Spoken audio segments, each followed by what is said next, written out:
La vieille enseigne rouillée grinçait sous la brise marine.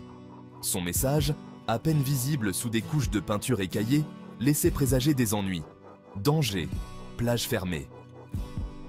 Mais le groupe d'amis, grisé par l'anticipation d'une escapade d'un week-end, a écarté cela comme un non-sens bureaucratique.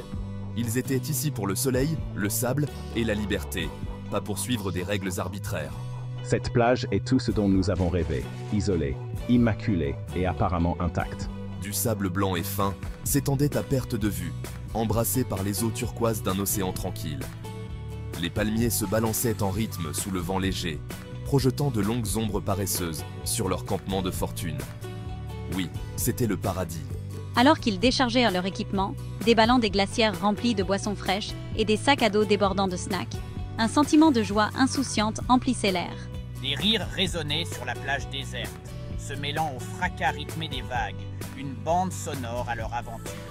Pendant quelques heures heureuses, ils étaient invincibles, libérés des soucis et des angoisses de la vie quotidienne. Mais le paradis, comme ils étaient sur le point de le découvrir, a souvent un prix élevé. Un prix payé non pas en or ou en argent, mais en peur, en désespoir et dans la réalisation effrayante que certains avertissements sont à prendre au sérieux.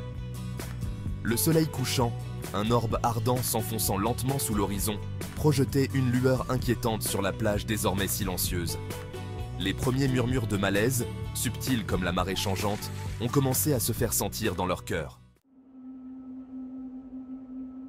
Le ciel, une toile d'orange vif et de violet profond, signalait la fin de la journée. Alors que le soleil plongeait sous l'horizon, de longues ombres fantasmagoriques s'étendaient sur le sable, transformant des formes familières en caricatures grotesques. La plage autrefois accueillante prenait désormais un aspect sinistre, le silence n'étant rompu que par le fracas rythmé des vagues et le bruissement des feuilles de palmier dans la pénombre grandissante. Les amis se sont blottis autour de leur feu de camp crépitant, les flammes projetant des ombres vacillantes qui dansaient de façon menaçante sur leurs visages.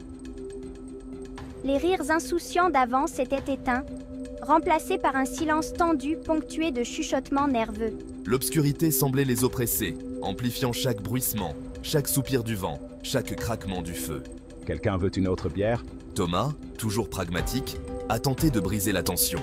Sa voix était un peu trop forte, un peu trop joyeuse face au malaise grandissant. Mais même sa tentative de légèreté n'a pas pu dissiper le sentiment de terreur rampant qui s'était abattu sur eux comme un linceul. Alors que le dernier éclat de soleil disparaissait du ciel, plongeant la plage dans l'obscurité, un vent froid a balayé le sable, transportant avec lui le léger parfum du sel et quelque chose d'autre. Quelque chose d'indéfinissable mais distinctement désagréable.